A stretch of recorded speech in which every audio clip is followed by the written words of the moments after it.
ఆహ్, ఈశాన్య రాష్ట్రాల్లో గిరిజనులతో ఉద్యమాలు చేయిస్తాం. అట్లాగే ఈ చర్చిల పరిధిలో ఉండేటటువంటి విశ్వాసులతో ఉద్యమాలు చేయిస్తాం. అలాగే మసీదుల నుంచి నిధులు పొందుతా ఉన్నటువంటి పేద ముస్లింల చేత ఉద్యమాలు చేయిస్తాం.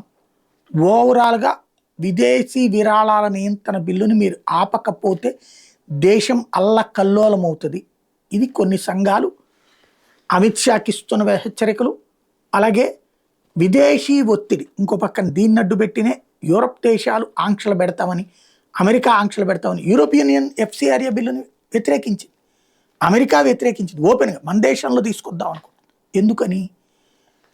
ఈ దేశంలో ఎదుగుదలని ఆపడం. ఫర్ ఎగ్జాంపుల్ కొడంకుళం కేంద్రం ఉంది.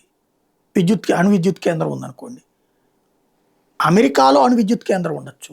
యూరప్ దేశాల్లో అణు విద్యుత్ కేంద్రం ఉండొచ్చు. చైనాలో అణు విద్యుత్ కేంద్రం ఉండొచ్చు. ఇక్కడ ఉండకూడదు. ఏం చెప్తారు?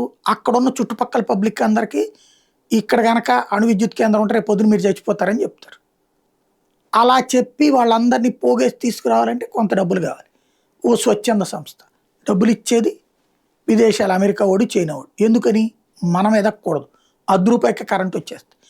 ఈ దేశంలో రష్యా వాడు అణు విద్యుత్ కేంద్రాలు ప్రపంచం అంతా వాడే డబ్బులు పెట్టుకుని మరి పెడతాడు. భారతదేశంలో ఒక 25 అణు విద్యుత్ కేంద్రాలు ఉంటే 25 ఏళ్ల క్రితమే అభివృద్ధిలో అగ్రభాగంలో ఉండేవాళ్ళు.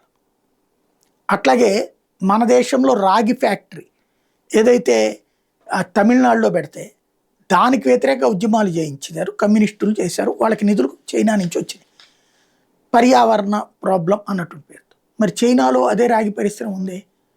అంటే మన దేశంలో పరిశ్రమ పెడితే పొల్యూషను, ఆయా దేశాల్లో పెడితే గనక అదొక పెద్ద గొప్ప రెజల్యూషన్.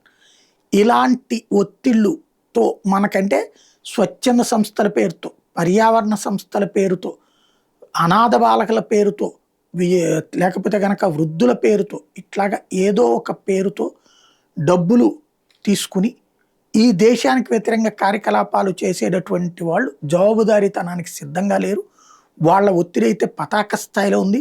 మరి నక్సలైట్లని తట్టుకోగలిగారు. నక్సలైట్లకు డబ్బులు కూడా ఇట్లాగే వెళ్ళాయి. అట్లాగే తీవ్రవాదుల్ని తట్టుకోగలిగాడు అమిత్ షా. మరి ఎఫ్సిఆర్ఏ విషయంలో తట్టుకోగలడా ఈ ప్రెషర్ని చూడాలి.